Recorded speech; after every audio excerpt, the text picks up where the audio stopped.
मेरे प्यारे देशवासियों,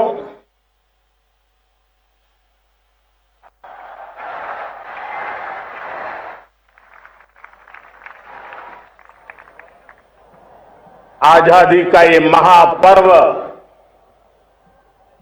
140 करोड़ संकल्पों का पर्व है। आजादी का ये पर्व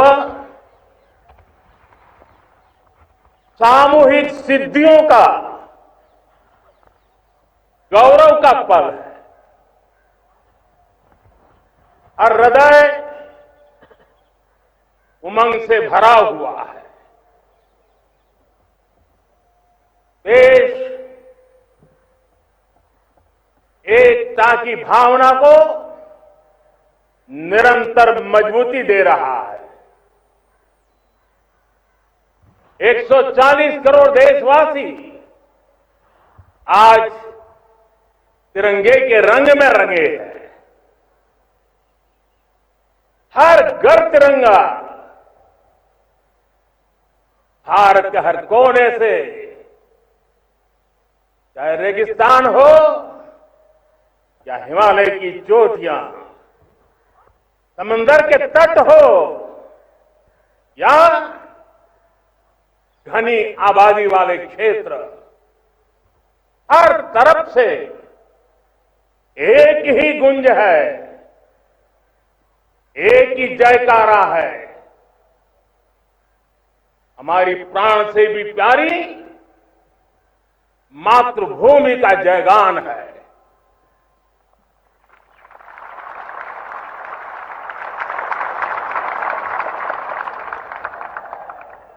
मेरे प्यारे देशवासियों, सन 47 में अनंत संभावनाओं के साथ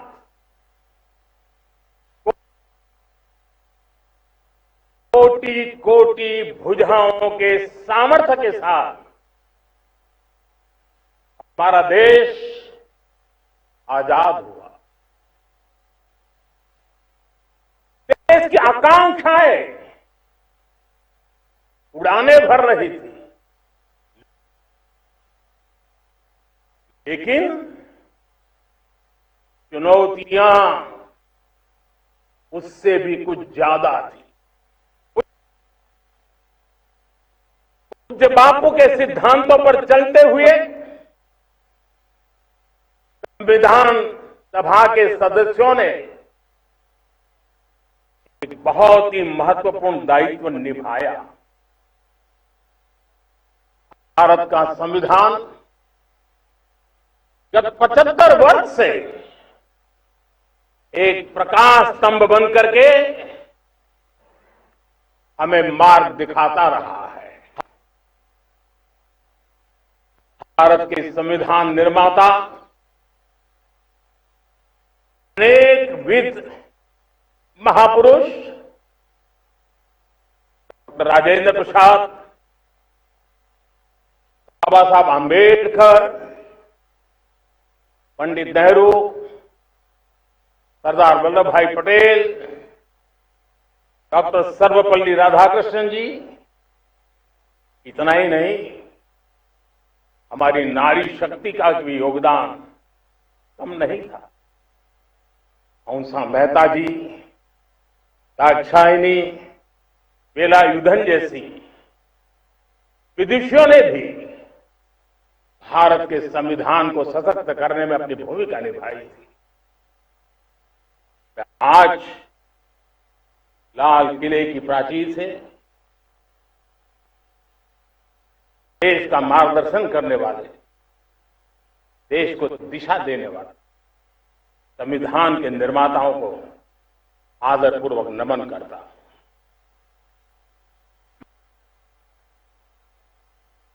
मेरे प्यारे देशवासियों, हम आज डॉक्टर श्यामा प्रसाद मुखर्जी की 125वीं जयंती भी मना रहे हैं। डॉक्टर श्यामा प्रसाद मुखर्जी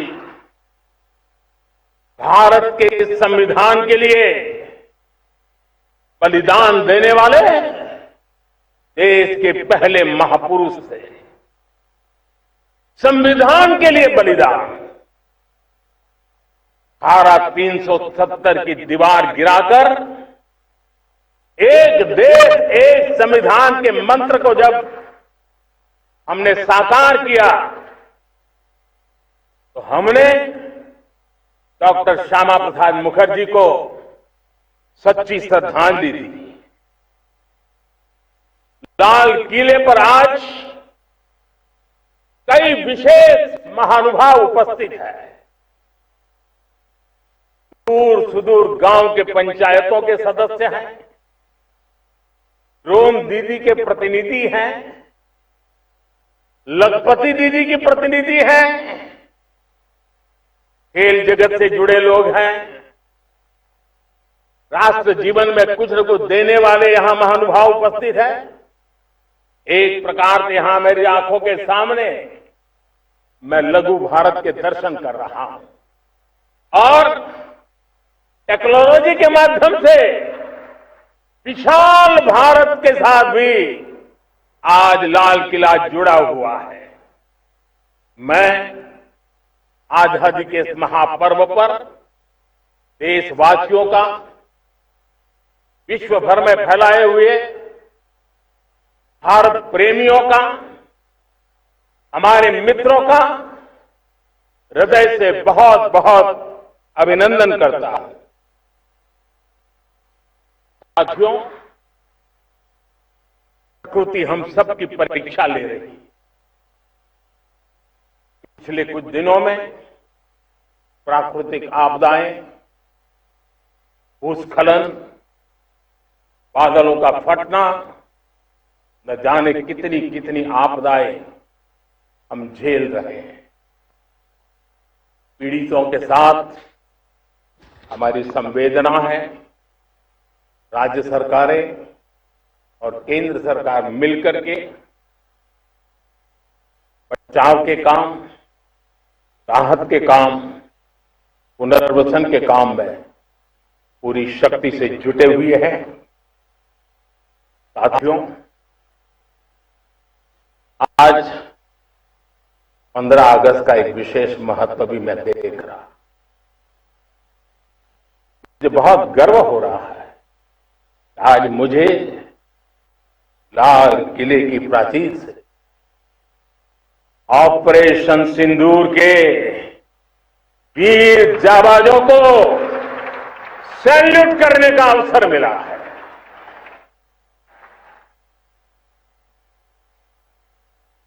हमारे वीर जाबाज सैनिकों ने दुश्मनों को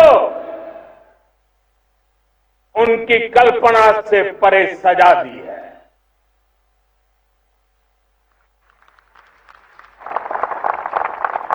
इस अपील को पहलगाम में सीमा पार से आतंकियों ने आकर के जिस प्रकार का कत्ले आम किया, धर्म पूछ करके लोगों को मारा गया, पति के सामने पति को गोलियां दी, बच्चों के सामने अपने पिता को मौत के घाट उतार दिया गया। पूरा हिंदुस्तान आक्रोश से भरा हुआ, पूरा विश्व भी इस प्रकार से संहार से चौंक गया था। मेरे प्यारे देशवासियों, ऑपरेशन सिंदूर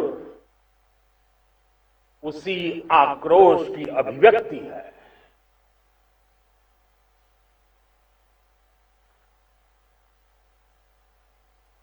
22 तारीख के बाद हमने हमारे सेना को खुली छूट दे दी। रणनीति वो तय करे, लक्ष्य वो तय करे,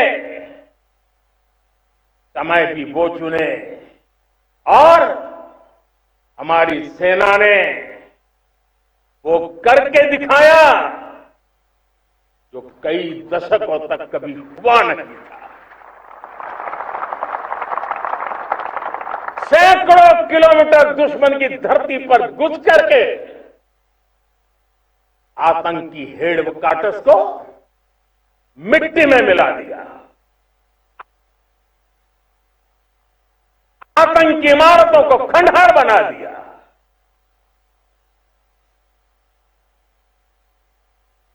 पाकिस्तान की नींद अभी भी उड़ी हुई है। पाकिस्तान में हुई तबाही इतनी बड़ी है कि रोज नए नए खुलासे हो रहे हैं, नई नई जानकारियां आ रही हैं। मेरे प्यारे देशवासियों, हमारा देश कई दशकों से आतंक को झेलता आया हुआ, देश के सीने को छलनी कर दिया गया है। अब हमने एक न्यू नॉर्मल प्रस्थापित किया। आतंक को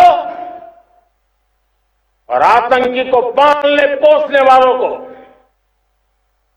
आतंकियों को ताकत देने वालों को अब हम अलग अलग नहीं मानेंगे।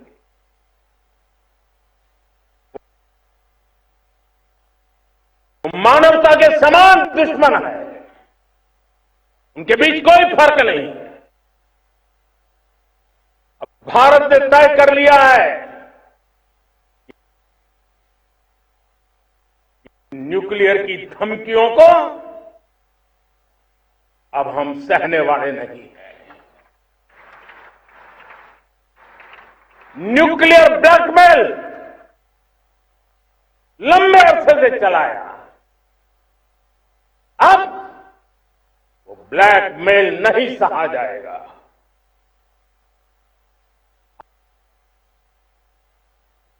आगे भी अगर दुश्मनों ने ये कोशिश जारी रखी, हमारी सेना तय करेगी,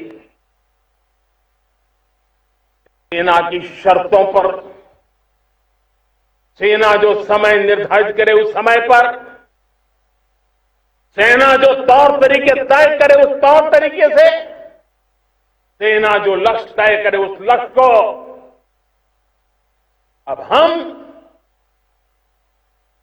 अमल में ला करके रहने वाले हैं।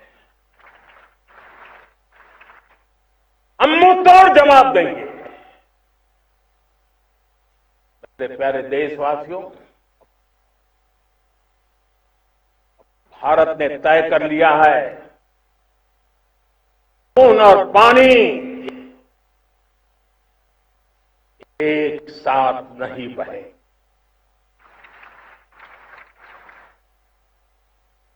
अब देशवासियों को भली भांति पता चला है कि सिंधु का समझौता कितना अन्यायपूर्ण है, कितना एक तरफा है। भारत से निकलती नदियों का पानी दुश्मनों के खेत को सींच रहा है और मेरे देश के किसान, मेरे देश की धरती पानी के बिना प्यासी है।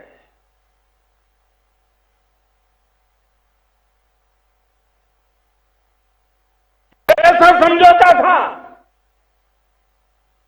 जिसने पिछले 7 दशक से देश के किसानों का अकल्पनीय नुकसान किया है।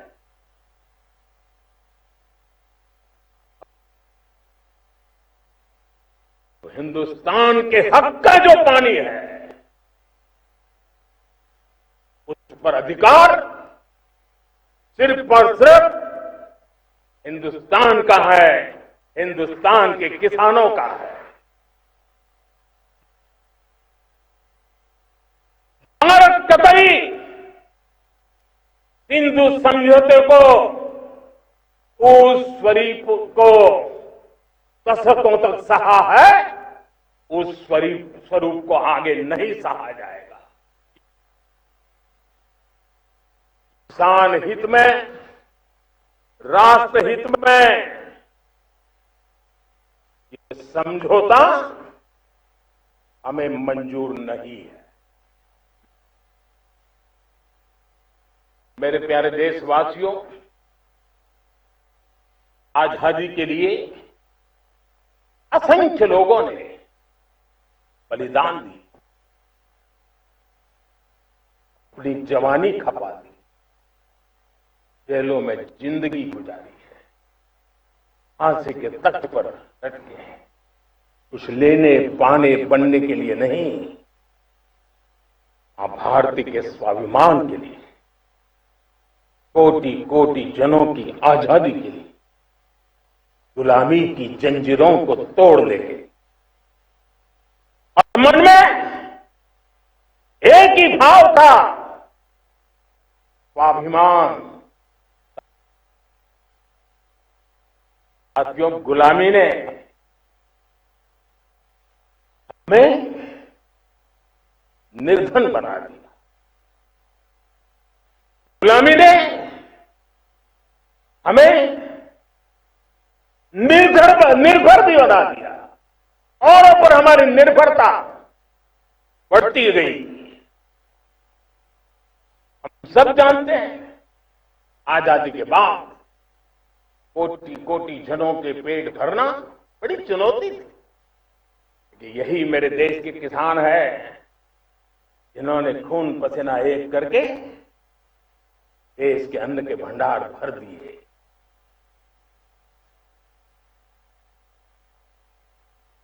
अनाज के संबंध में देश को आत्मनिर्भर बना दिया।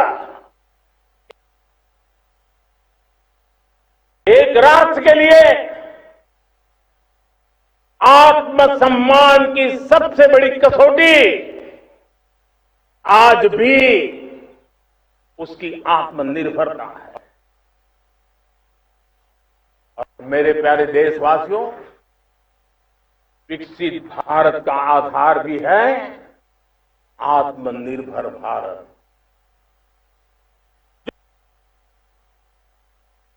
जो दूसरों पर ज्यादा निर्भर रहता है, उसकी आजादी पर उतना ही बड़ा प्रश्न चिन्ह लग जाता है। और दुर्भाग्य तो तब बन जाता है जब निर्भरता की आदत लग जाए, पता ही ना चले हम कब आत्मनिर्भरता छोड़ रहे हैं और कब किसी के निर्भर हो जाते हैं। ये आदत खतरे से खाली नहीं है और इसलिए प्रति पल जागरूक रहना पड़ता है आत्मनिर्भर होने के लिए। और मेरे प्यारे देशवासियों, आत्मनिर्भरता का नाता सिर्फ आयात और निर्यात, रुपये, पैसे, पाउंड, डॉलर यहां तक सीमित नहीं है। इतना सीमित अर्थ उसका नहीं है। आत्मनिर्भरता का नाता हमारे सामर्थ्य से जुड़ा हुआ। और जब आत्मनिर्भरता खत्म होने लगती है तो सामर्थ्य भी निरंतर क्षीण होता जाता है। और इसलिए हमारे सामर्थ्य को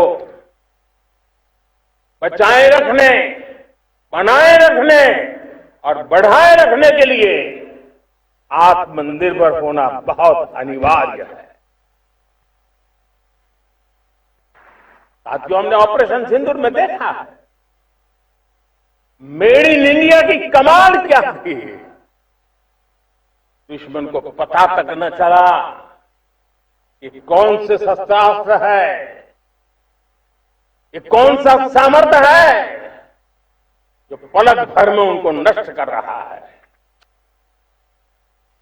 सोचिए, अगर हम आत्मनिर्भर होते, न होते, तो क्या ऑपरेशन सिंदूर इतनी त्वरित गति से हम कर पाते? पता नहीं कौन सप्लाई देगा नहीं देगा, साजो सामान मिलेगा नहीं मिलेगा, इसी की चिंता बनी रहती। लेकिन हमें मेड इन इंडिया की शक्ति हमारे हाथ में थी, सेना के हाथ में थी। इसलिए बिना चिंता, बिना रुकावट, बिना हिचकिचाहट हमारी सेना अपना पराक्रम करती रही। और ये पिछले 10 साल से लगातार डिफेंस के क्षेत्र में आत्मनिर्भरता पर हम एक मिशन लेकर के चले हैं, उसके नतीजे आज नजर आ रहे हैं। साथियों, मैं एक और विषय पर आपका ध्यान आकर्षित करना चाहता हूं। ये बात से कोई इनकार नहीं कर सकता कि 21वीं सदी टेक्नोलॉजी ड्रिवन सेंचुरी है। और जब टेक्नोलॉजी ड्रिवन है और इतिहास की तरफ नजर करें तो पता है, इतिहास गवाह है, जिन जिन देशों ने टेक्नोलॉजी में महारत हासिल की, वो देश विकास की ऊंचाइयों को पार कर गए, शिखर पर पहुंच गए। आर्थिक शक्ति नए पैमाने पर पहुंचती गई। हम जब टेक्नोलॉजी के अलग अलग आयामों की बात करते हैं तो मैं आपका ध्यान आकर्षित करता हूं सेमीकंडक्टर पे। उदाहरण के तौर पर बताता हूं,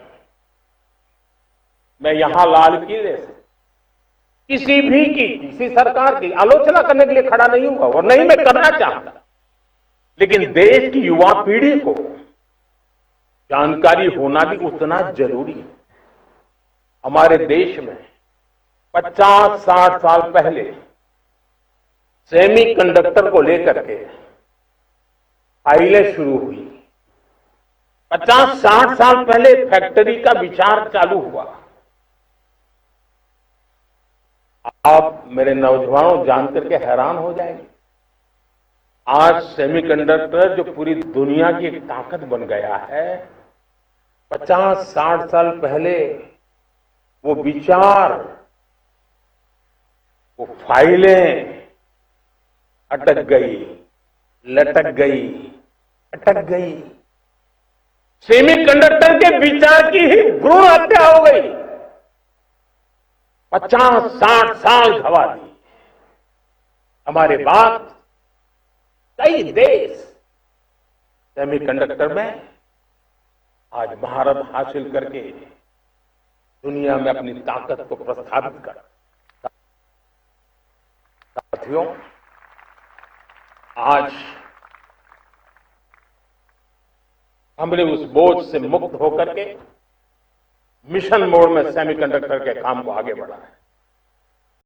6 अलग अलग सेमीकंडक्टर के यूनिट्स जमीन पर उतर रहे हैं। 4 नए यूनिट को हमने ऑलरेडी हरी झंडी दिखा दी है, ग्रीन सिग्नल दे दिया है। और देशवासियों और मेरे खास करके नौजवानों और विश्व भर में भारत की टेक्नोलॉजी की ताकत को समझने वाले लोगों को भी कहना चाहूंगा, इसी वर्ष के अंत तक मेड इन इंडिया भारत की बनी हुई, भारत में बनी हुई, भारत के लोगों द्वारा बनी हुई मेड इन इंडिया चिप्स बाजार में आ जाए।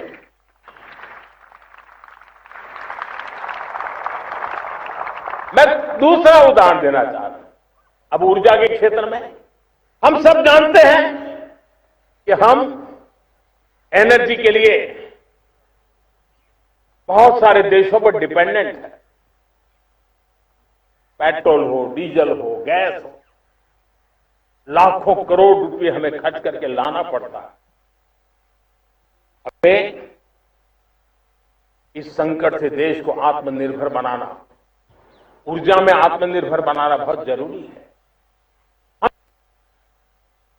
हमने बीड़ा उठाया और आज 11 वर्ष में सोलर एनर्जी 30 गुना बढ़ चुकी है। हम नए नए डैम बना रहे हैं ताकि हाइड्रो का विस्तार हो और हमें क्लीन एनर्जी की उपलब्ध हो। भारत मिशन ग्रीन हाइड्रोजन लेकर के आज हजारों करोड़ रुपए इन्वेस्ट कर रहा है। भविष्य की ऊर्जा को ध्यान में रख करके, ऊर्जा के क्षेत्रों को ध्यान में रख करके भारत न्यूक्लियर एनर्जी पर भी बहुत बड़े इनिशिएटिव ले रहा है। न्यूक्लियर एनर्जी में 10 नए न्यूक्लियर रिएक्टर तेजी से काम कर रहे हैं। 2047 तक, जो कि हमने विकसित भारत का लक्ष्य तय किया है, जब देश की आजादी के 100 साल होंगे, हम परमाणु ऊर्जा क्षमता 10 गुना से भी अधिक बढ़ाने का संकल्प लेकर के आगे बढ़ रहे हैं। मेरे प्यारे देशवासियों, रिफॉर्म एक निरंतर प्रक्रिया है। समयानुकूल परिस्थिति के अनुसार रिफॉर्म करते जाना होता है। हम न्यूक्लियर एनर्जी के क्षेत्र में बहुत बड़े रिफॉर्म लेकर के आए। अब हमने प्राइवेट सेक्टर के लिए भी परमाणु ऊर्जा को उसके द्वार खोल दिए हैं। हम शक्ति को जोड़ना चाहते हैं। मेरे प्यारे देशवासियों, दुनिया जब आज ग्लोबल वार्मिंग को लिए चिंता करती है, तब मैं विश्व को भी बताना चाहता हूं कि भारत ने तय किया था कि हम 2030 तक क्लीन एनर्जी भारत में 50% पहुंचा देंगे। ये लक्ष्य हमारा 2030 तक था। मेरे देशवासियों का सामर्थ्य देखिए, मेरे देशवासियों की संकल्प शक्ति देखिए, मेरे देशवासियों को विकसित भारत बनाने का संकल्प को पूर्ण करने के लिए उनकी दौड़ देखिए। हमने जो लक्ष्य 2030 में तय किया था, वो 50% क्लीन एनर्जी का लक्ष्य 2025 में हमने कर लिया। 5 साल पहले हमने अचीव कर लिया, क्योंकि विश्व के प्रति भी हम उतने ही संवेदनशील हैं, प्रकृति के प्रति भी उतने ही हम जिम्मेवार लोग हैं। मेरे प्यारे देशवासियों, बजट का बहुत बड़ा हिस्सा ये पेट्रोल, डीजल, गैस, इन सब को लाने के लिए खर्च होता है। लाखों करोड़ रुपए चले जाते हैं। अगर हम ऊर्जा में डिपेंडेंट न होते तो वो धन मेरे देश के नौजवानों के भविष्य के लिए काम आता। वो धन मेरे देश के गरीबों को गरीबी के खिलाफ लड़ाई लड़ने में काम आता। वो धन मेरे देश के किसानों के कल्याण में काम आता। वो धन मेरे देश के गांव की परिस्थिति को पलटने के लिए काम आता। लेकिन हमें विदेशों को देना पड़ रहा। अब हम आत्मनिर्भर बनने की दिशा में काम कर रहे हैं। देश को विकसित बनाने के लिए हम अब समुद्र मंथन की तरफ भी जा रहे हैं। हमारे समुद्र के मंथन को आगे बढ़ाते हुए हम समुद्र के भीतर के तेल के भंडार, गैस के भंडार, उसको खोजने की दिशा में एक मिशन मोड में काम करना चाहते हैं। और इसलिए भारत ने national deep water exploration mission शुरू करने जा रहा है। ये ऊर्जा इंडिपेंडेंट बनने के लिए ये हमारी महत्वपूर्ण घोषणा है।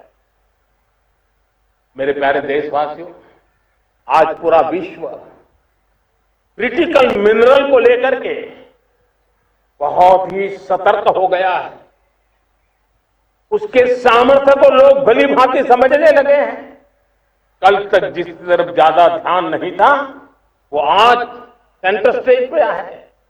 हमारे लिए भी क्रिटिकल मिनरल्स में आत्मनिर्भरता बहुत अनिवार्य है।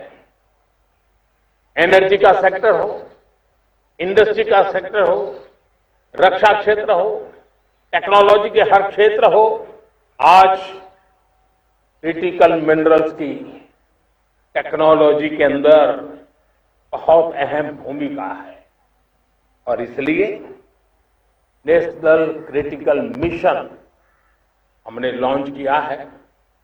1200 से अधिक स्थानों पर खोज का अभियान चल रहा है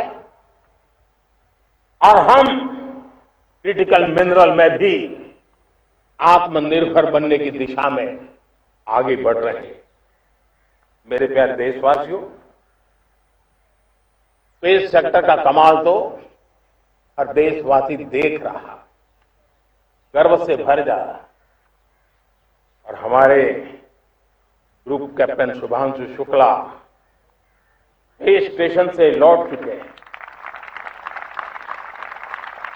और आने वाले कुछ दिनों में वो भारत भी आ रहे हैं।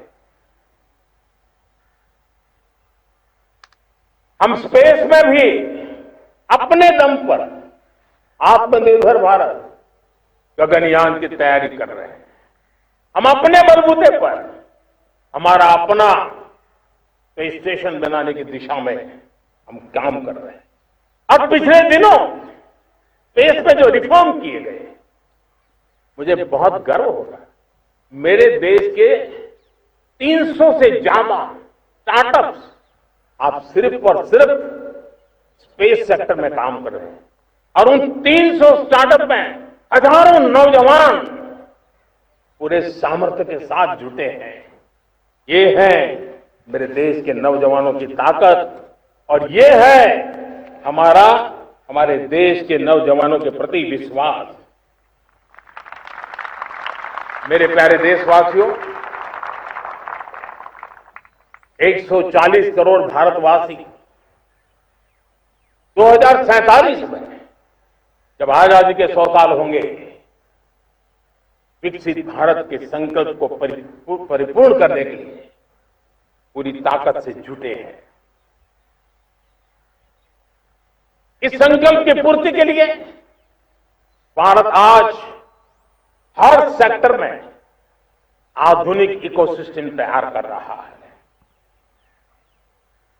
और आधुनिक इकोसिस्टम हर क्षेत्र में हमारे देश को आत्मनिर्भर बनाएगा। आज मेरा लाल किले की प्राचीर से मेरे देश के युवा वैज्ञानिकों को, मेरे टैलेंटेड यूथ को, मेरे इंजीनियर्स को और प्रोफेशनल्स को और सरकार के हर विभागों को भी मेरा आह्वान है, क्या हमारा अपना made in India fighter jets के लिए जेट इंजन हमारा होना चाहिए कि नहीं होना चाहिए?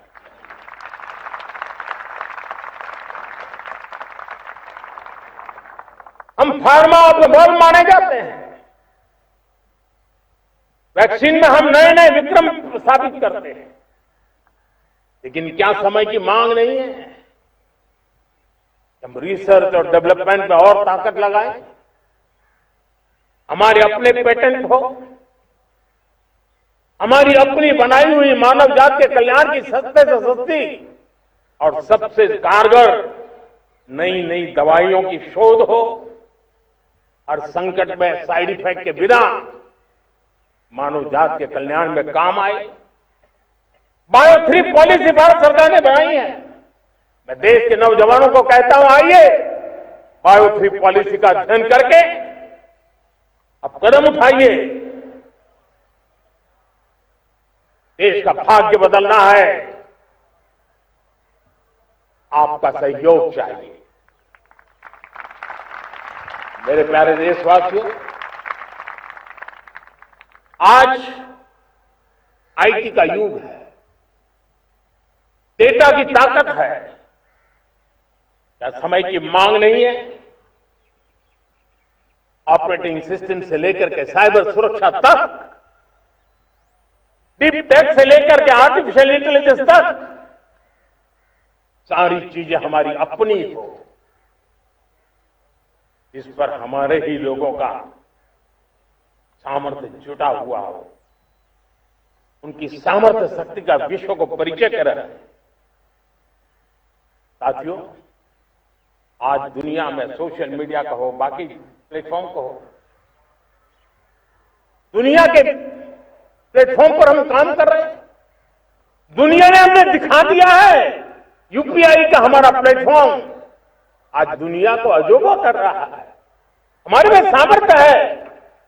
रियल टाइम ट्रांजैक्शन में 50% अकेला भारत यूपीआई के माध्यम से कर रहा है। इसका मतलब की ताकत है। क्रिएटिव वर्ल्ड हो, सोशल मीडिया हो, ये जितने भी प्लेटफॉर्म्स हैं, मेरे देश के नौजवानों में चुनौती करता हूं आपको, आइए हमारे अपने प्लेटफॉर्म क्यों ना हो, हम क्यों दूसरों पर निर्भर रहे, क्यों भारत का धन बाहर जाए। और मुझे आपके सामर्थ्य पर भरोसा है। मेरे प्यारे देशवासी, जैसे ऊर्जा के क्षेत्र में हम डिपेंडेंट हैं, वैसा ही देश का दुर्भाग्य है कि फर्टिलाइजर, उसमें भी हमें दुनिया पर निर्भर रहना पड़ता है।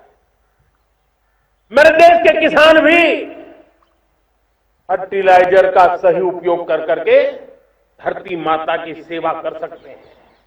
अनाप शनाप उपयोग से भी धरती मां को बहुत नुकसान पहुंचा रहे हैं। लेकिन साथ साथ मैं देश के नौजवानों को कहना चाहता हूं, देश के उद्योग जगत को कहना चाहता हूं, देश के प्राइवेट सेक्टर को कहना चाहता हूं, आइए हम फर्टिलाइजर के भंडार भर दें, हम नए नए तौर तरीके खोजें और भारत की आवश्यकता के अनुसार हम अपना फर्टिलाइजर तैयार करें। हम औरों पर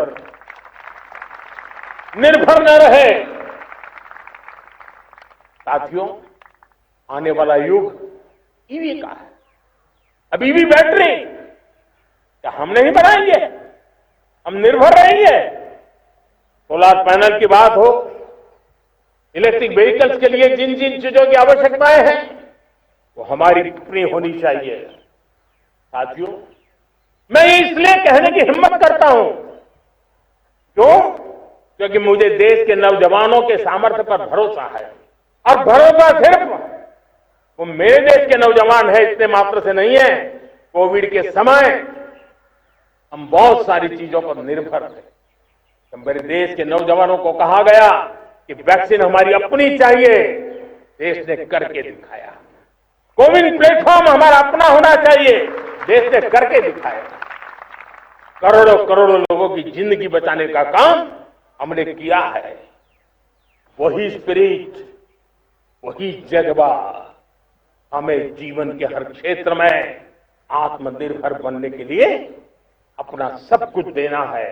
अपना जो बेस्ट है वो हमें दे करके रहना है। साथियों, पिछले 11 साल में एंटरप्रेन्योरशिप, उद्यमशीलता को बहुत बड़ी ताकत मिली। आज लाखों स्टार्टअप टियर 2, टियर 3 सिटी में देश की अर्थशक्ति को, देश के इनोवेशन को ताकत दे रहे हैं। उसी प्रकार से मुद्रा योजना से हमारे देश के करोड़ों नौजवान, उसमें भी हमारी बेटियां, करोड़ों करोड़ों लोग मुद्रा से लोन लेकर के अपना खुद का कारोबार कर रहे हैं। खुद तो अपने पैरों पर खड़े हुए हैं, लेकिन औरों को भी पैरों पर खड़े रहने की ताकत देते हैं। वे भी एक प्रकार से हर व्यक्ति को आत्मनिर्भर बनाने का अवसर दे रही है। मेरे साथियों, विमेन सेल्फ हेल्प ग्रुप, किसी का ध्यान नहीं था। पिछले 10 साल में विमेन सेल्फ हेल्प ग्रुप में कमाल करके दिखाया। आज उनके प्रोडक्ट दुनिया के बाजार में जाने लगे हैं। लाखों करोड़ों का कारोबार हमारे विमेन सेल्फ हेल्प ग्रुप पर है। मैंने एक बार मन की बात में खिलौने की बात कही थी। हम करोड़ों करोड़ रुपए के खिलौने विदेश से लाते थे। मैंने ऐसे ही मन की बात में कहा, करे मेरे देश के नौजवानों, ऐसा भी करें इन्हें क्या, किलो भी बात चाहिए। और आज मैं गर्व से कहता हूं कि मेरा देश खिलौने एक्सपोर्ट करने लग गया है। यानी देश के सामर्थ्य को हर प्रकार के अवसर मिले, हर रुकावटों से मुक्ति मिले, उसको सर्वाधिक करने के लिए प्रेरित किया जाए। देश कर सकता है। मैं देश के युवाओं से कहता हूं, आइए आप इनोवेटिव आइडियाज लेकर के, आपके आइडियाज को मरने मत देना दोस्त। आज का आपका आइडिया हो सकता है आने वाली पीढ़ी का भविष्य बना सकता है। मैं आपके साथ खड़ा हूं, मैं आपके लिए काम करने के लिए आपका साथी बन के काम करना तैयार हूं। अब आइए, हिम्मत जुटाइए, इनिशिएटिव लीजिए। जो युवा मैन्युफैक्चरिंग के बारे में सोचते हैं, आइए आगे बढ़िए। सरकार के नियमों में बदलाव करना है, मुझे बताइए। अब देश रुकना नहीं चाहता है। 2047 दूर नहीं है, एक एक पल की कीमत है और हम एक भी पल गंवाना नहीं चाहते।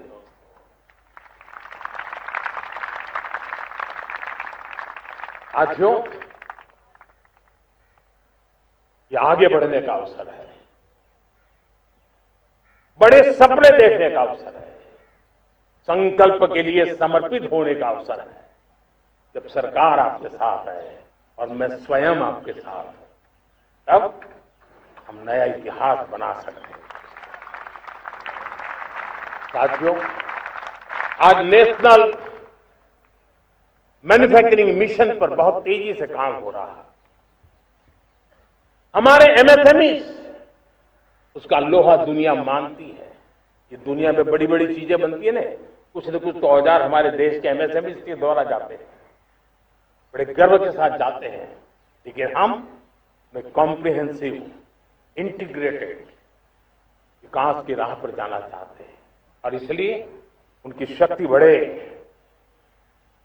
और उसमें भी मैंने पहले एक बार लाल किले से कहा था, जीरो डिफेक्ट जीरो इफेक्ट। आज कहना चाहता कि हमें विश्व बाजार में अपने सामर्थ्य का लोहा मनवाना है, तो हमें क्वालिटी में निरंतर नई ऊंचाइयों को पार करना। दुनिया क्वालिटी को स्वीकार करती है, हमारी गुणवत्ता सबसे ज्यादा हो और सरकार के भी प्रयास हो, रॉ मटेरियल की उपलब्धि हो, हमारी प्रोडक्शन की कॉस्ट कैसे कम हो, हम उसमें दम रह गए। और साथियों, हम सभी जो उत्पादन के क्षेत्र में लगे हैं, उन सबका मंत्र होना चाहिए, दाम कम लेकिन दम ज्यादा। हमारी हर प्रोडक्ट का दम ज्यादा हो लेकिन दाम कम हो। इस भाव को लेकर के हमें आगे बढ़ना है। मेरे प्यारे देशवासियों, आजादी के लिए अनगिनत लोगों ने बलिदान दिए हैं। मैंने पहले भी कहा, जवानी खपा दी, फांसी पे लटक गए। क्यों? स्वतंत्र भारत के लिए 75-100 साल पहले का वो कालखंड याद कीजिए। पूरा देश स्वतंत्र भारत के मंत्र को लेकर के जीता था। आज समय की मांग है, स्वतंत्र भारत का मंत्र लेकर के जीने वालों ने हमें स्वतंत्र भारत दिया।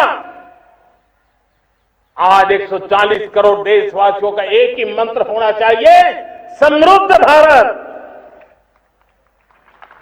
अगर कोटि कोटि लोगों के बलिदान से स्वतंत्र भारत हो सकता है, तो कोटि कोटि लोगों के संकल्प से, पुरुषार्थ से, आत्मनिर्भर बनने से वोकल फॉर लोकल की बात करने से, स्वदेशी का मंत्र को जापने से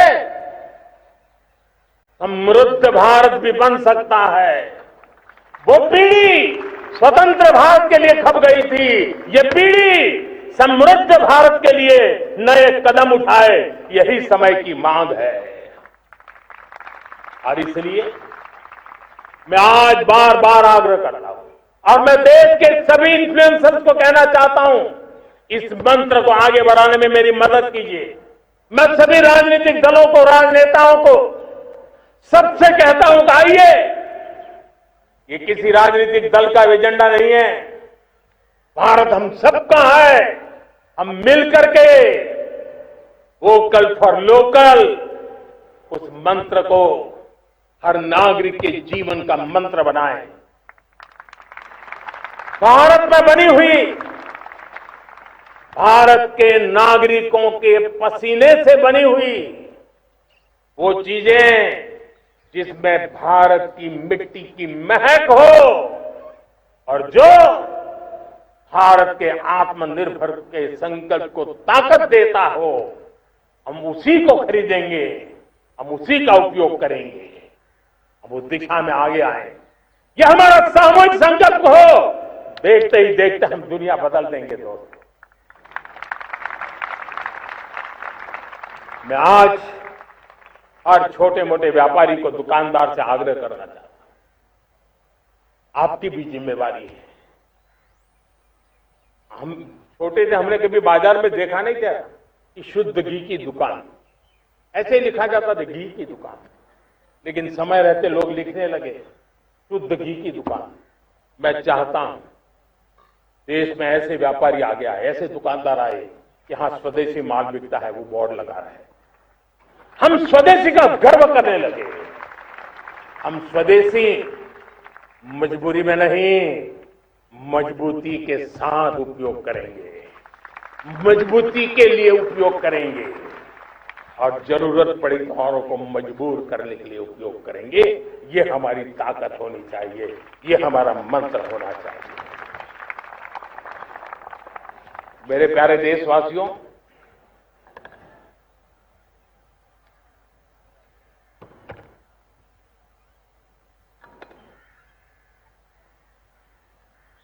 मुझे बहुत लंबे समय से सरकार में काम करने का अवसर मिला। मैंने कई सारे उतार चढ़ाव देखे हैं, सरकारों की मुसीबतों से भी मैं परिचित हूं, व्यवस्थाओं की मर्यादाओं से भी परिचित हूं, लेकिन उसके बावजूद भी हमारी जिम्मेवारी है कि हम किसी की लकीर को छोटी करने में अपनी ताकत बर्बाद न करें। मैं बड़े अनुभव से कहता हूं, किसी दूसरे की लकीर छोटी करने के लिए अपनी ऊर्जा हमें नहीं खपानी है। हमें पूरी ऊर्जा के साथ हमारी लकीर को लंबा करना है।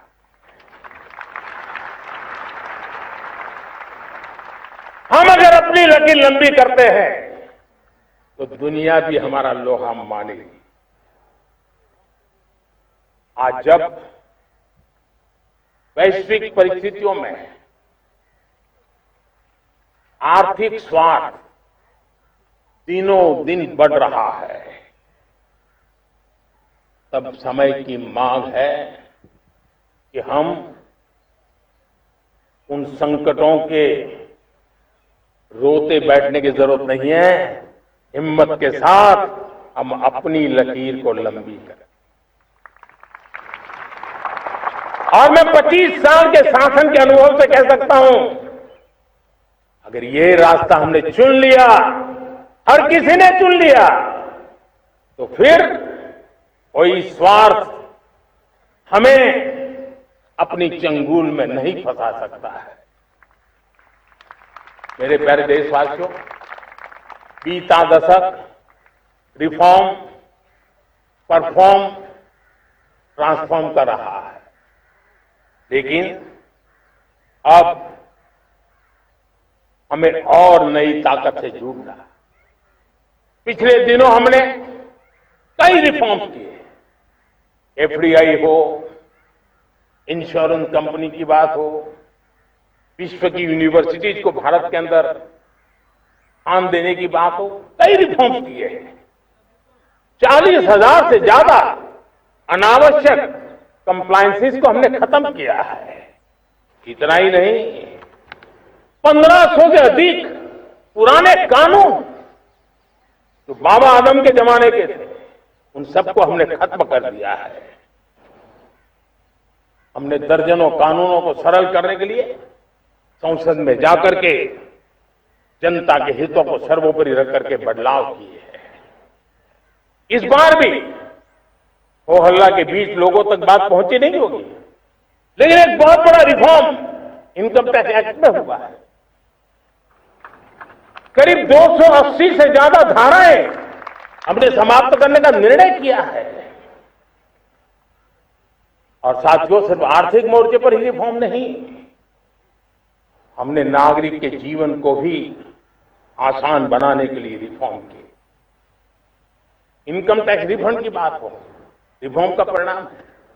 फेसलेस असेसमेंट की बात हो, रिफॉर्म का परिणाम है। 12 लाख तक आज इनकम टैक्स से मुक्ति दे देना, देश का जो भविष्य बनाने में उत्सुक है, ऐसा मेरा मध्यम वर्ग का परिवार आज खुला में ही समा रहा है। कभी किसी ने सोचा नहीं था कि 12 लाख रुपए तक का इनकम टैक्स पर जीरो कर दिया जाएगा। आज कर लिया है। जब देश का सामर्थ्य बढ़ता है तो देशवासियों को लाभ मिलता है। अंग्रेजों के जमाने से दंड संहिता में हम दबे पड़े थे, दंड का भय दिखा करके जीवन चल रहा था। 75 साल आजादी के ऐसे ही गए। हमने दंड संहिता को खत्म कर दिया, न्याय संहिता को ले आए हैं। न्याय संहिता में भारत के नागरिक के प्रति विश्वास का भाव है।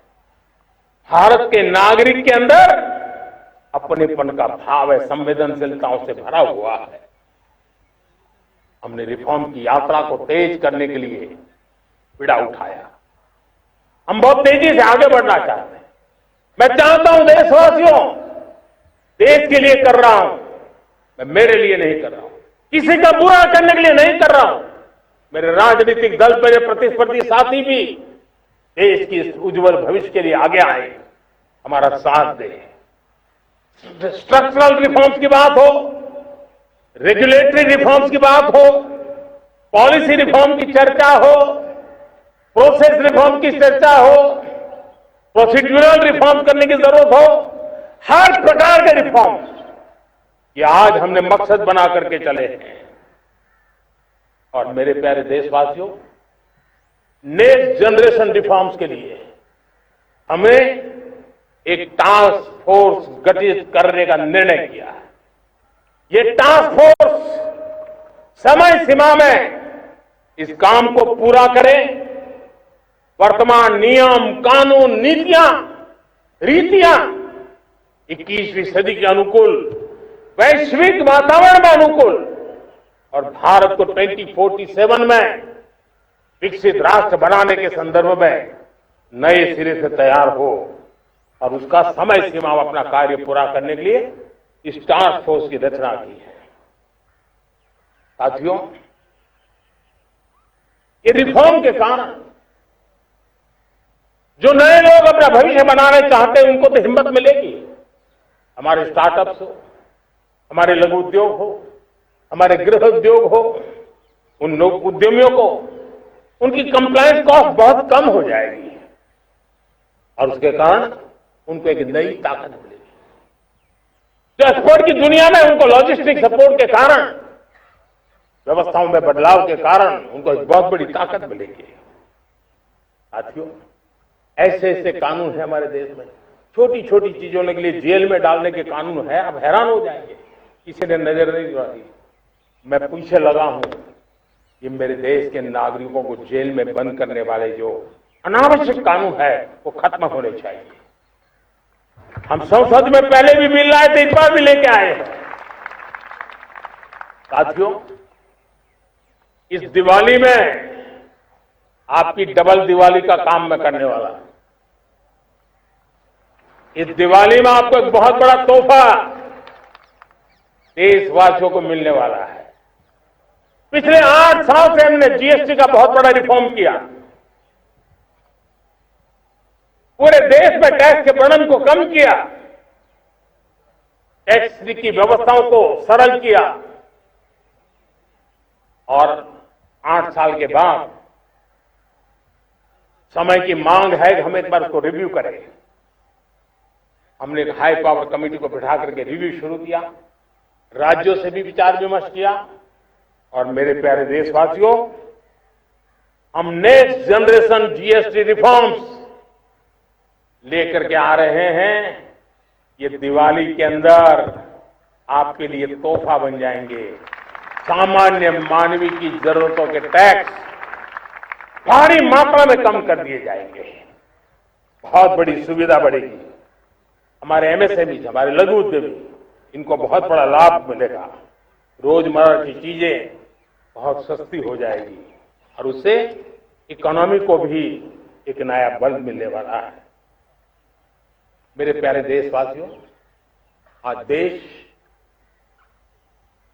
तीसरी बड़ी इकोनॉमी बनने के लिए शामिल है।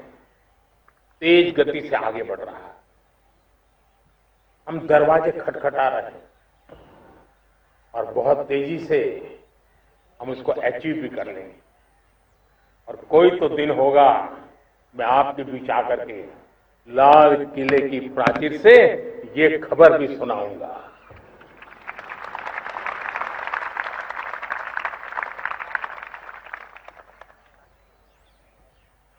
आज भारत की अर्थव्यवस्था और आर्थिक स्थिति को पूरी दुनिया आश्वस्त है। इतनी अस्थिरता के बीच आशा की किरण बना हुआ है भारत का financial discipline,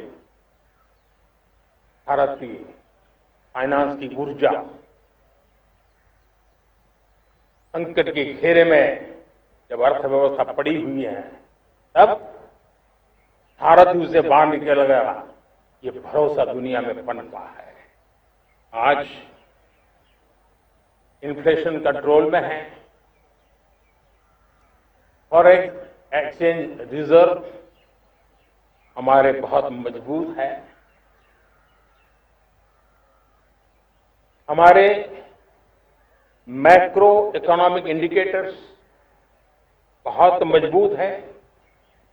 global rating agency भी लगातार भारत की सराहना करती है। भारत की अर्थव्यवस्था पर ज्यादा से ज्यादा विश्वास व्यक्त कर रही है। ये बढ़ती हुई अर्थव्यवस्था का लाभ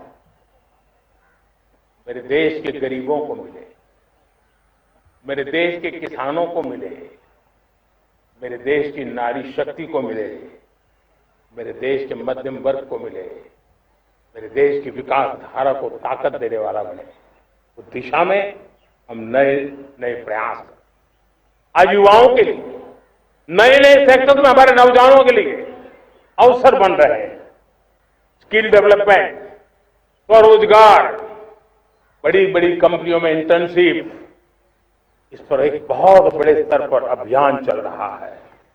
और इसलिए देश के नौजवानों, आज मैं आपके लिए भी एक खुश खबर लेकर के आया। मेरे देश के नौजवानों के लिए आया। आज 15 अगस्त है। आज 15 अगस्त के ही दिन मेरे देश के युवाओं के लिए 1 लाख करोड़ रुपए की योजना हम चालू कर रहे हैं, लागू कर रहे हैं। आज से प्रधानमंत्री विकसित भारत रोजगार योजना आज ही 15 अगस्त को लागू हो रही है। ये आपके लिए बहुत खुशखबरी है। इस योजना के तहत निजी क्षेत्र में पहली नौकरी पाने वाले नौजवान को, बेटे बेटी को 15,000 रुपया सरकार की तरफ से दिए जाएंगे। कंपनियों को भी नए रोजगार देने के अवसर जो भी ज्यादा जुटाएगा, उनको भी प्रोत्साहन राशि दी जाएगी। प्रधानमंत्री विकसित भारत रोजगार योजना करीब करीब 3.5 करोड़ नौजवानों को रोजगार के नए अवसर बनाएगी। मैं सभी नौजवानों को इसके लिए बहुत बहुत बधाई देता हूं।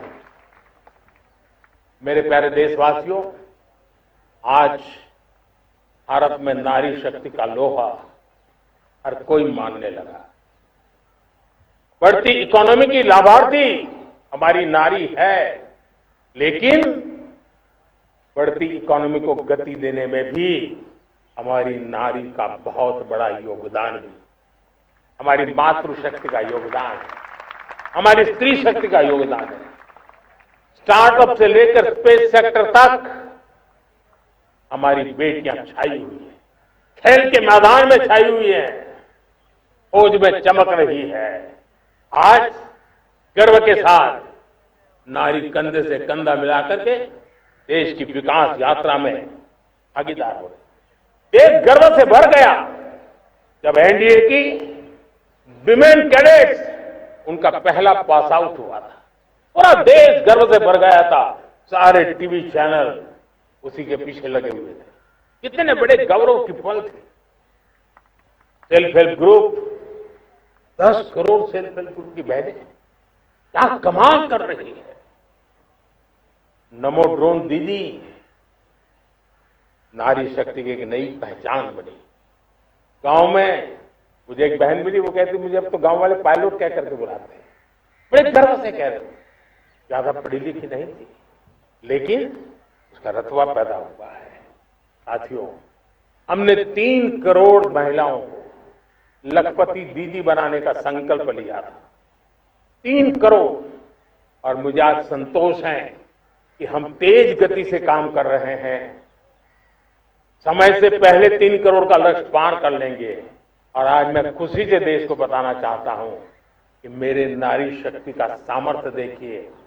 देखते ही देखते 2 करोड़ महिलाएं लखपति दीदी बन चुकी हैं। आज कुछ लखपति दीदी हमारे सामने बैठी है। ये है मेरे सामर्थ्य। और मेरा विश्वास है दोस्तों, भारत की विकास यात्रा में उनकी भागीदारी बढ़ने वाली। मेरे प्यारे देशवासियों, मेरे देश के किसानों का भारत की अर्थव्यवस्था में बहुत बड़ा योगदान है।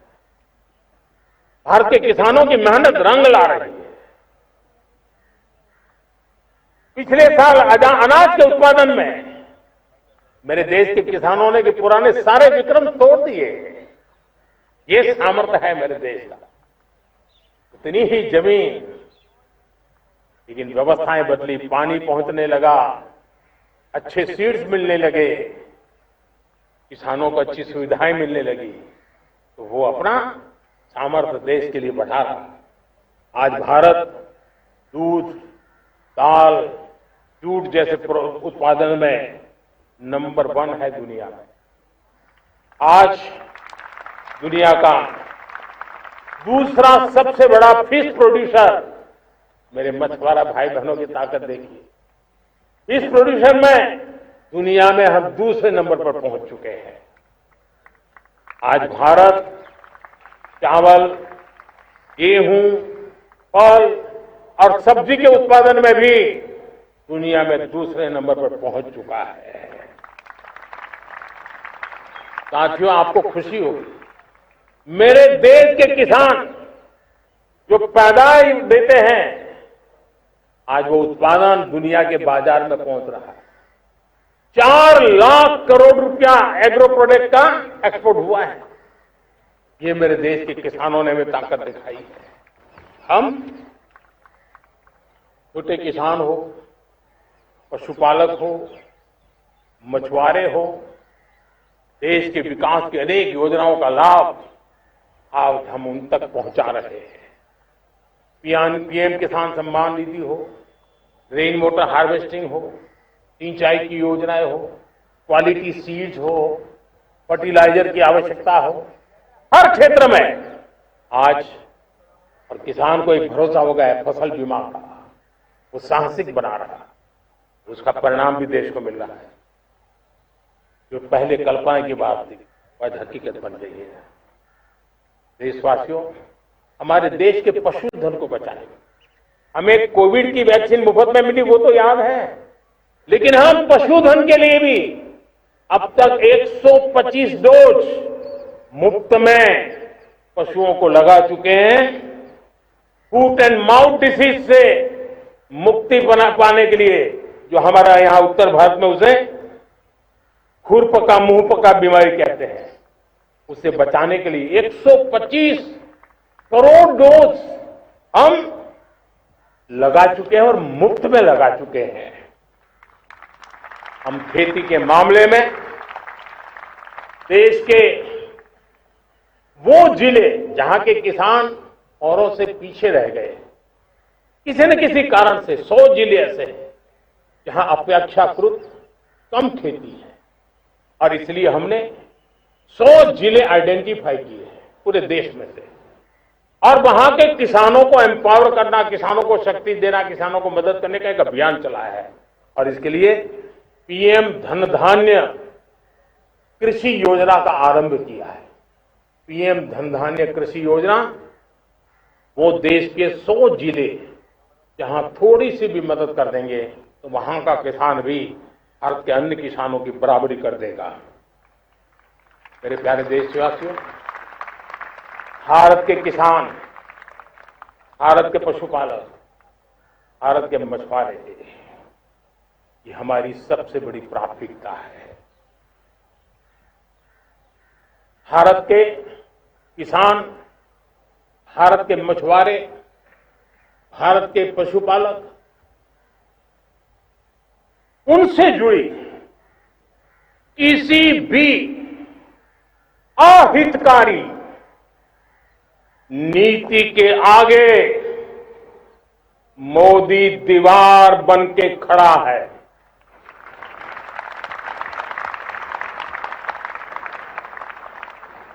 भारत अपने किसानों, अपने पशुपालकों, अपने मछुआरों के संबंध में कभी भी कोई समझौता नहीं स्वीकार करेगा।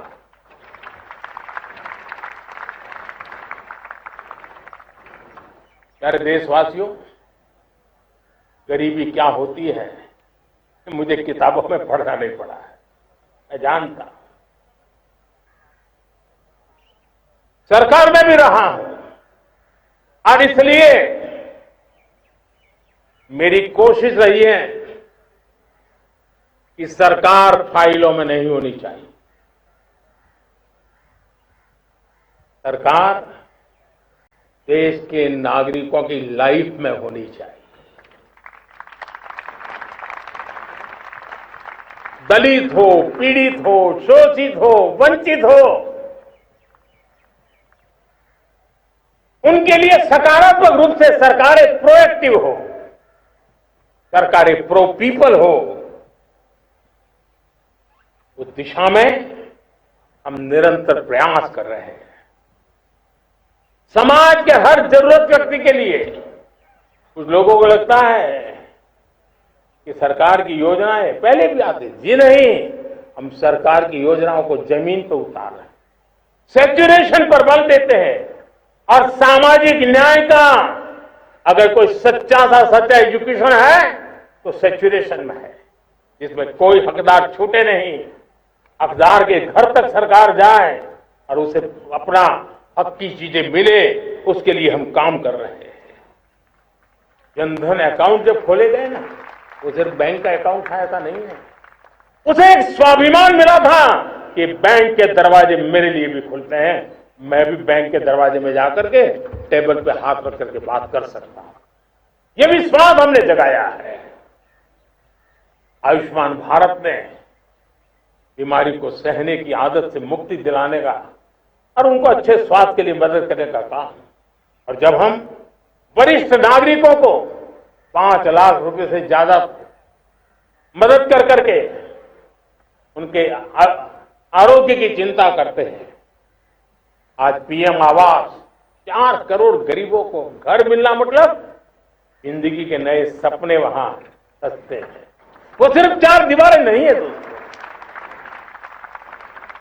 रेहड़ी पटरी वालों के लिए पीएम स्वनिधि योजना, जो कभी ब्याज के चक्कर में फंसा रहता था, आज पीएम स्वनिधि से रेहड़ी पटरी वाला भी, और आपने देखा वो यूपीआई से पैसे लेता है, यूपीआई से पैसे देता है।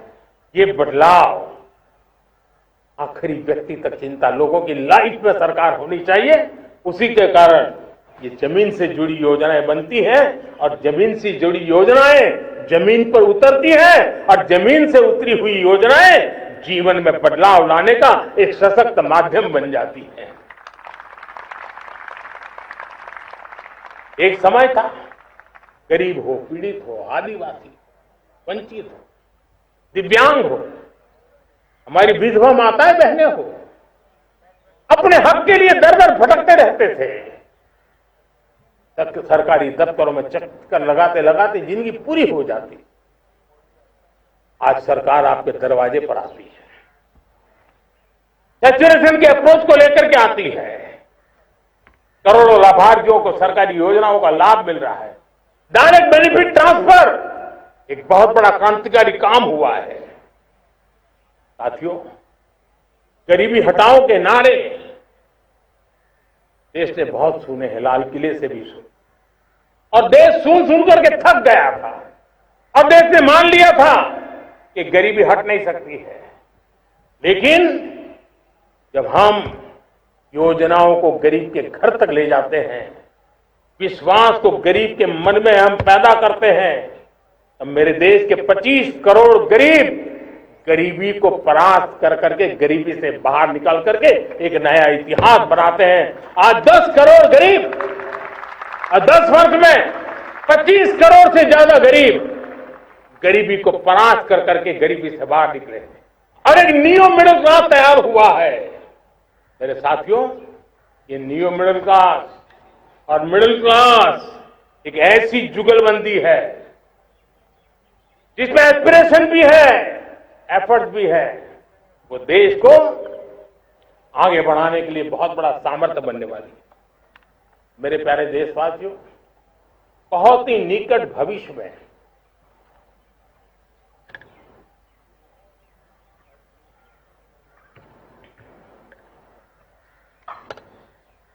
मेरे प्यारे देशवासियों, बहुत ही निकट भविष्य में महान समाज सुधारक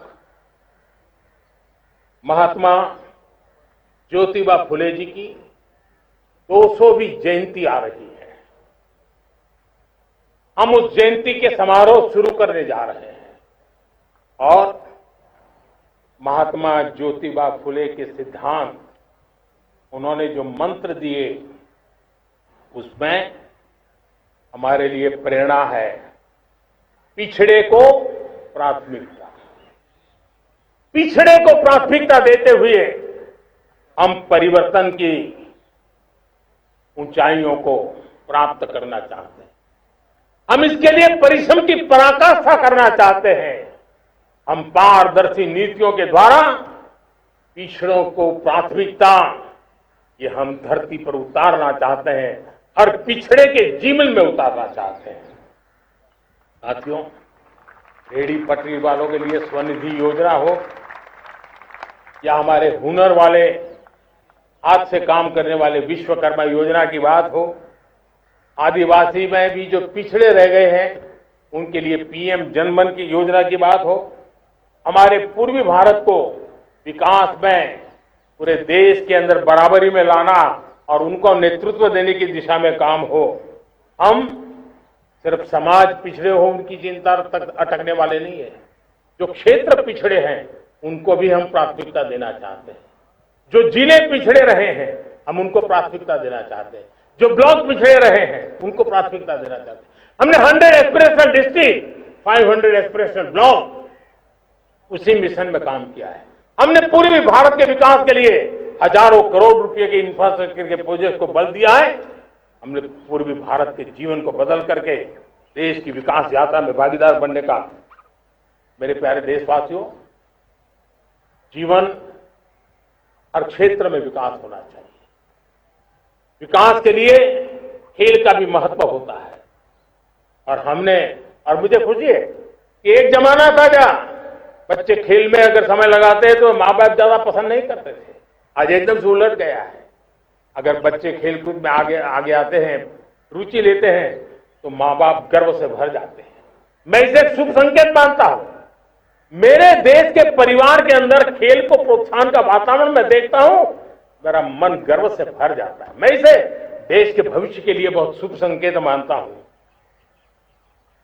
और साथियों, इस खेल को बढ़ावा देने के लिए हमने नेशनल स्पोर्ट्स पॉलिसी, कई दशकों के बाद हम देश में खेलो भारत नीति को लेकर के आए हैं, ताकि एक खेल जगत का सर्वांगीण विकास का प्रयास हो। स्कूल से लेकर के ओलंपिक तक हम एक पूरा इकोसिस्टम डेवलप करना चाहते हैं, चाहे कोचिंग की व्यवस्था हो, फिटनेस की बात हो, खेल के मैदान हो, खेल की व्यवस्थाएं हो, खेल के लिए आवश्यक साधन हो, लघु उद्योगों को भी खेल के साधन बनाने में मदद करने की बात हो। यानी एक प्रकार से पूरा इकोसिस्टम हम दूर दराज के बच्चों तक पहुंचाना चाहते हैं। लेकिन साथियों, जब मैं फिटनेस की बात करता हूं, जब मैं खेलकूद की बात करता हूं, तो मैं एक चिंता भी आपके सामने रखना चाहता हूं। हमारे देश के हर परिवार को चिंता करनी चाहिए। मोटापा हमारे देश के लिए बहुत बड़ा संकट बनता जा रहा है। आने वाले वर्षों में लोग, जो पंडित लोग हैं वो कहते हैं, जो जानकार लोग कहते हैं, हर तीसरे व्यक्ति में एक व्यक्ति मोटापे का शिकार होगा। हमें मोटापे से बचना है, ओबेसिटी से बचना है। और इसलिए मैंने बाकी सब करना पड़ेगा, लेकिन एक छोटा सा सुझाव दिया था कि परिवार तय करे कि जब खाने का तेल घर में आएगा 10% कम ही आएगा और 10% कम ही उपयोग करेंगे, और हम ओबेसिटी के खिलाफ लड़ाई को जीतने की दिशा में हम अपना योगदान देंगे।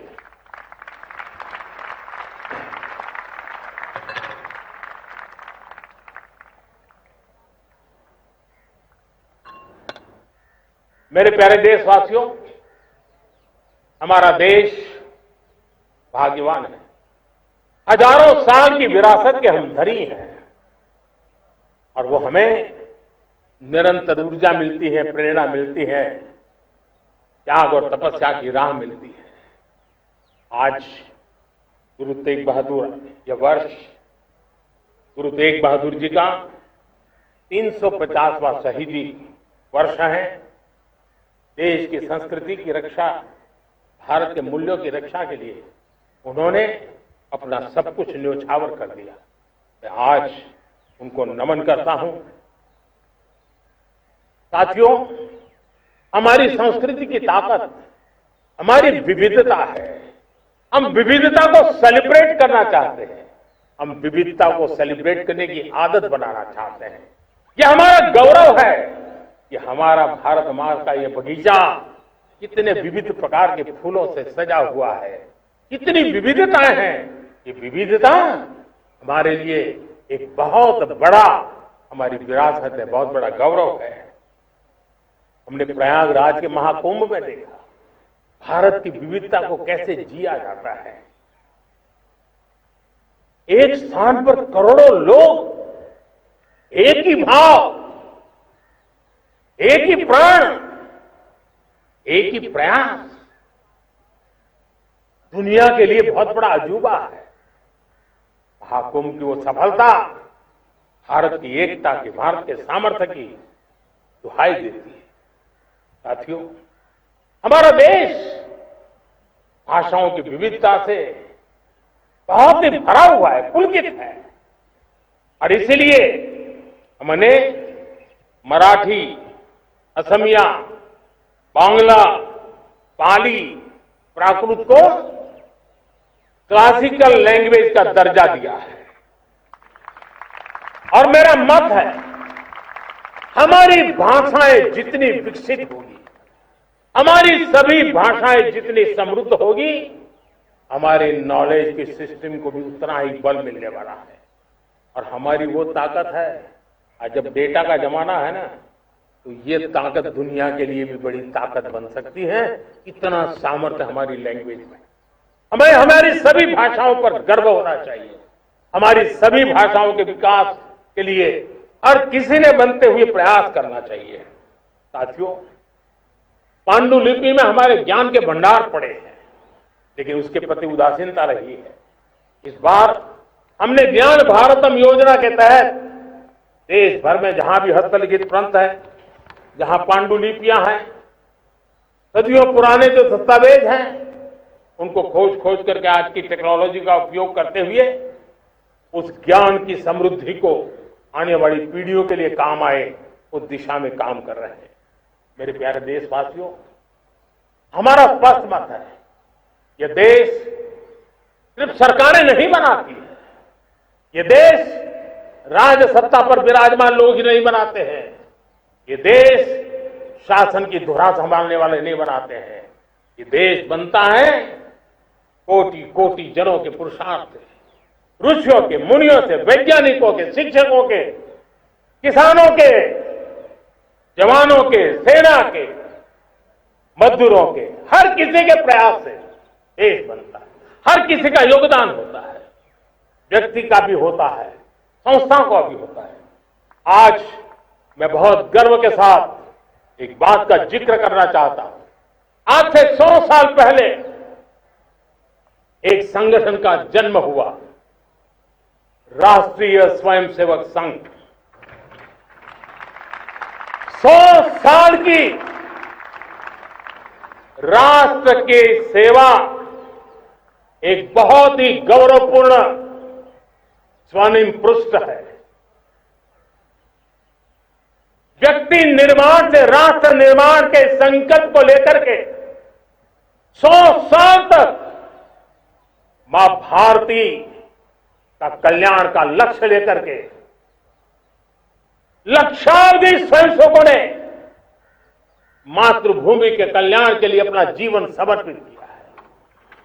सेवा, समर्पण, संगठन और अप्रतिम अनुशासन, ये जिसकी पहचान रही है, ऐसा राष्ट्रीय स्वयंसेवक संघ दुनिया का एक सबसे बड़ा एनजीओ है। एक प्रकार से 100 साल का उसका समर्पण का इतिहास है। आज लाल किले की प्राचीर से 100 साल की इस राष्ट्र सेवा की यात्रा में योगदान करने वाले सभी स्वयंसेवकों को आदरपूर्वक स्मरण करता हूं और देश गर्व करता है राष्ट्रीय स्वयंसेवक संघ की इस 100 साल की भव्य समर्पित यात्रा को, और हमें प्रेरणा देता रहेगा। मेरे प्यारे देशवासियों, हम समृद्धि की ओर जा रहे हैं, लेकिन समृद्धि का रास्ता सुरक्षा से गुजरता है। पिछले 11 वर्षों में राष्ट्र सुरक्षा, राष्ट्र रक्षा, राष्ट्र के नागरिकों की रक्षा, इन सभी मोर्चों पर हमने पूरे समर्पण भाव से काम किया है। हम बदलाव लाने में सफल हुए हैं। यह देश जानता है कि हमारे देश का बहुत बड़ा जनजातीय क्षेत्र नक्सलवाद की चपेट में, माओवाद की चपेट में पिछले कई दशकों से लहूलुहान हो चुका था।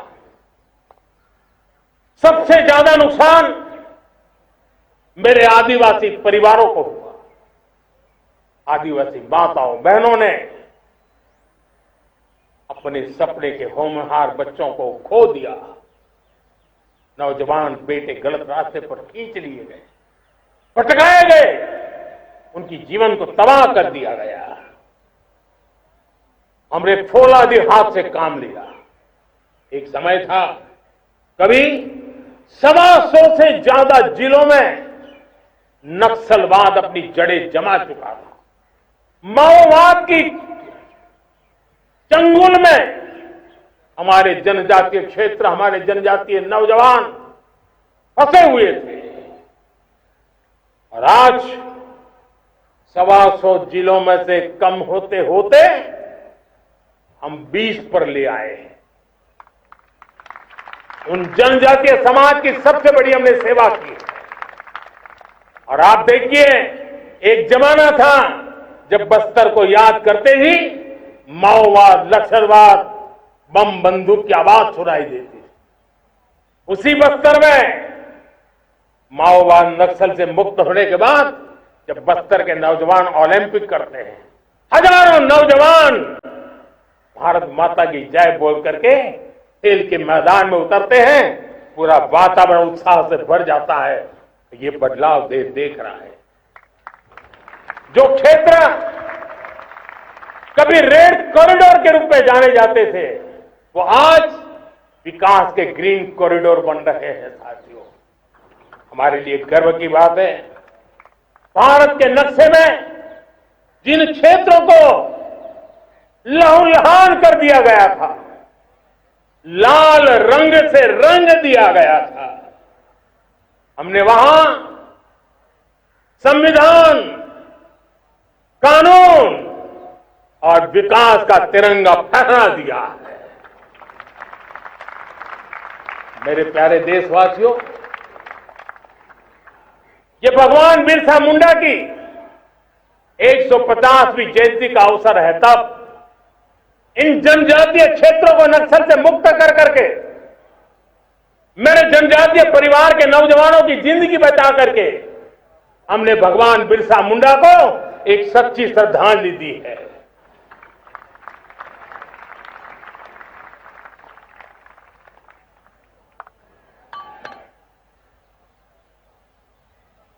मेरे प्यारे देशवासियों,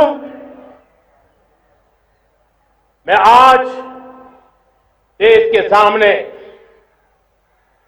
एक चिंता, एक चुनौती के संबंध में आगाह करना चाहता हूं। षड्यंत्र के तहत, सोची समझी साजिश के तहत देश की डेमोग्राफी को बदला जा रहा है। एक नए संकट के बीज बोए जा रहे हैं और ये घुसपैठिए मेरे देश के नौजवानों की रोजी रोटी छीन रहे हैं। एक घुसपैठिए मेरे देश की बहन बेटियों को निशाना बना रहे हैं। ये बर्दाश्त नहीं होगा। ये घुसपैठिए भोले भाले आदिवासियों को भ्रमित करके उनकी जमीनों पर कब्जा कर रहे हैं। ये देश सहन नहीं करेगा। और इसलिए मेरे प्यारे देशवासियों, जब डेमोग्राफी परिवर्तन होता है, सीमावर्ती क्षेत्रों में डेमोग्राफी में परिवर्तन होता है, तब राष्ट्रीय सुरक्षा के लिए संकट पैदा होता है। देश की एकता, अखंडता और प्रगति के लिए ये संकट पैदा, सामाजिक तनाव के बीज बो देता है। और कोई देश अपना देश घुसपैठियों के हवाले नहीं कर सकता है। दुनिया का कोई देश नहीं कर सकता है, तो हम भारत को कैसे कर सकते हैं? हमारे पूर्वजों ने त्याग और बलिदान से आजादी पाई है, हमें स्वतंत्र भारत दिया है।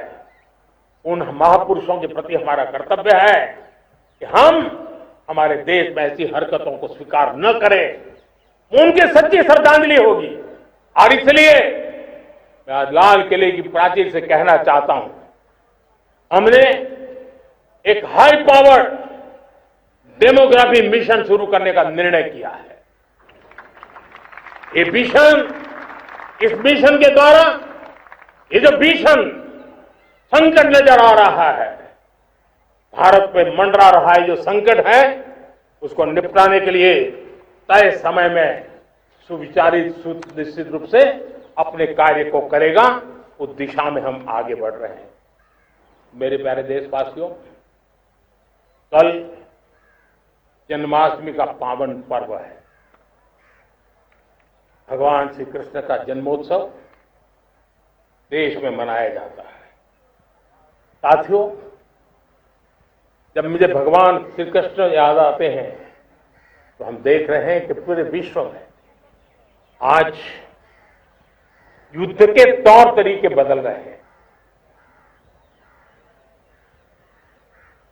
हमने देखा है कि भारत युद्ध के हर नए तौर तरीकों को निपटने में समृद्ध है। हमने ऑपरेशन सिंदूर में दिखा दिया है टेक्नोलॉजी में जो भी महारत थी। पाकिस्तान ने हमारे सैन्य ठिकानों पर, हमारे एयरबेस पर, हमारे संवेदनशील स्थलों पर, हमारे आस्था के केंद्रों पर, हमारे नागरिकों पर मिसाइल्स, ड्रोन अनगिनत मात्रा में उन्होंने वार किया। देश ने